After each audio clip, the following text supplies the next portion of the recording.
Buddothpado, seeing nibbana in the moment for nama rupa only.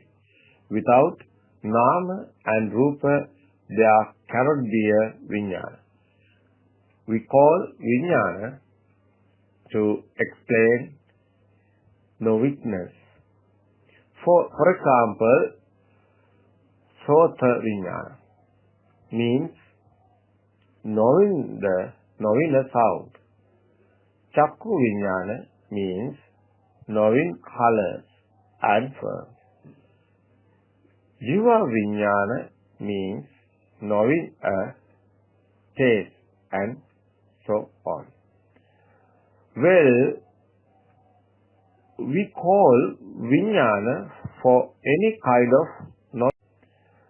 Well, we call vijnana for any kind of knowing. Knowing process begins with sensory inputs. Lord Buddha had given examples in those days, such as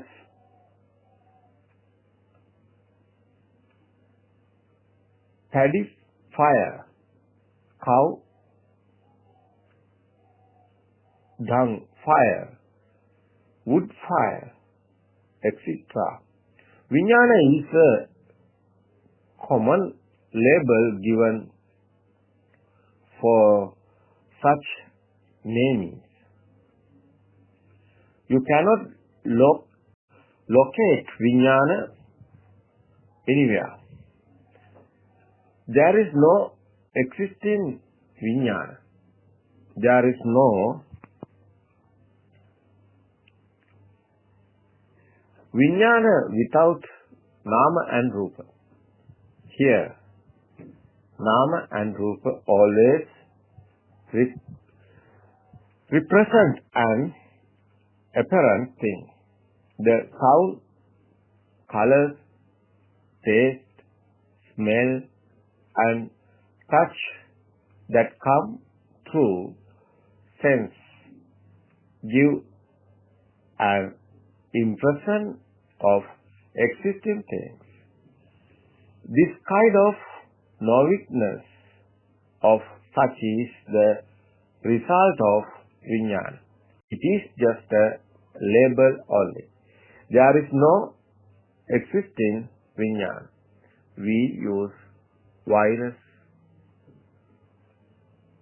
examples to explain the concept of vijnana. If we watch the ocean is similar to awareness. The waves are the thoughts. They appear and disappear. If we look at the sky, it is like the awareness. Clouds are like thoughts. They come and go. When a bird flies across the sky, will there be marks of its path in the sky? No. You cannot find marks. Similarly, we cannot pinpoint a place of vijnana, or we cannot find a place where vijnana has gone, but there is a seeming appearance. Let us take a common situation. When we look around, we see a mango tree. The vijnana is on the mango tree.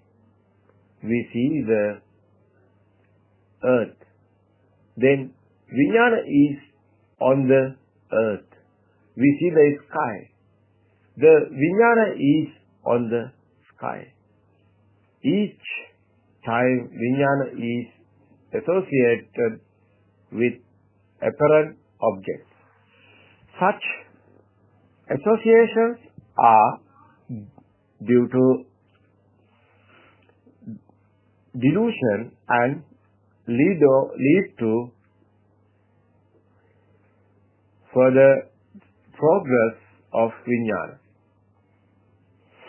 Once we recognize the truth, Vijnana does not associate with seeming objects or getting attached to things.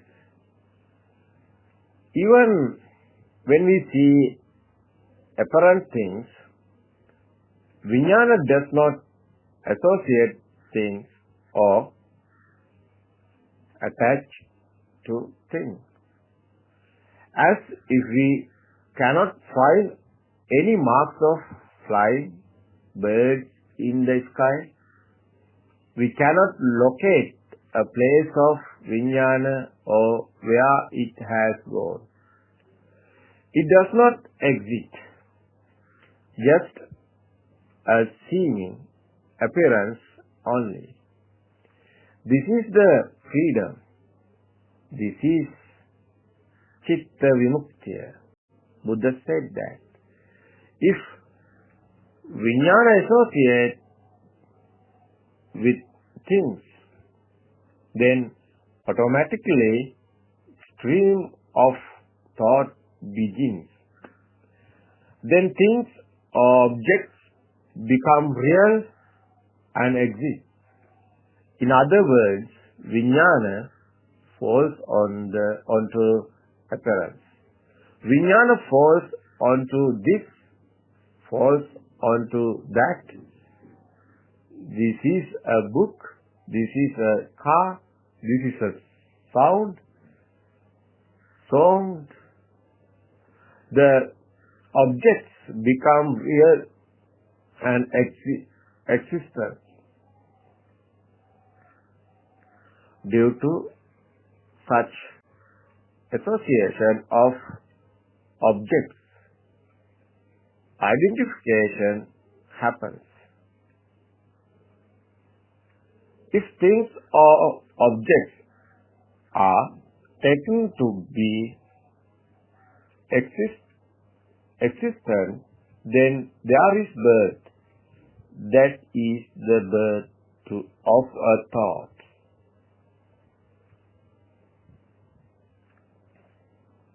Once born, there will be a death also.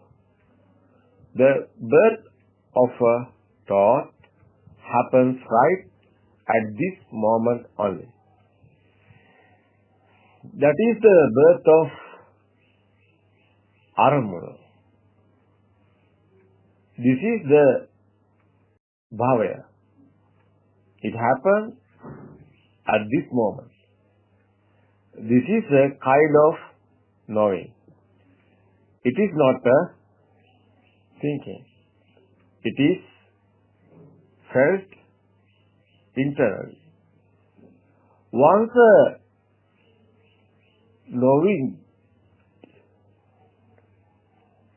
of a thing or object happens, it is the birth. If there is no knowledge of existing things or objects, then there will be no birth, no bhavaya. In other words, Vijnana does not associate with objects. Then there will be no death also. If born, death is issue. Death is sure. If we grasp this pointing, we have won the death. That is to say, seeing nibbana. in the moment. One attains Sotapatti by seeing this process in function of a moment. In other words, seeing nibbana in the moment means seeing the nature or reality of thoughts in the moment. That is the Shana Sampatti. Buddha said that. It says,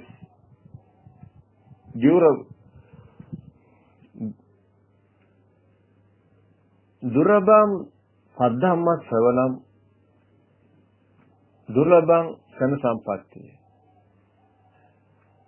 Durlabam Pratirupa Desa Vasesa. Buddha said that seeing such is very, very rare. Seeing the birth of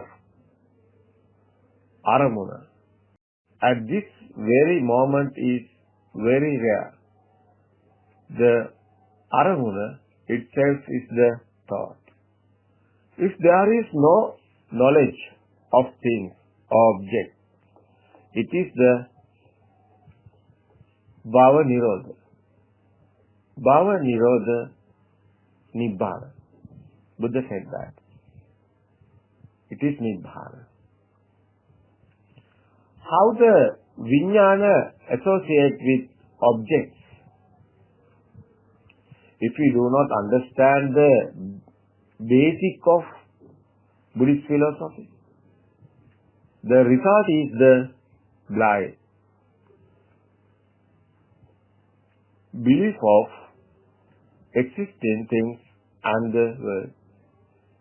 That is, if we have not recognized the fact that is only sounds and colors coming together, creating an illusion of outside things and objects.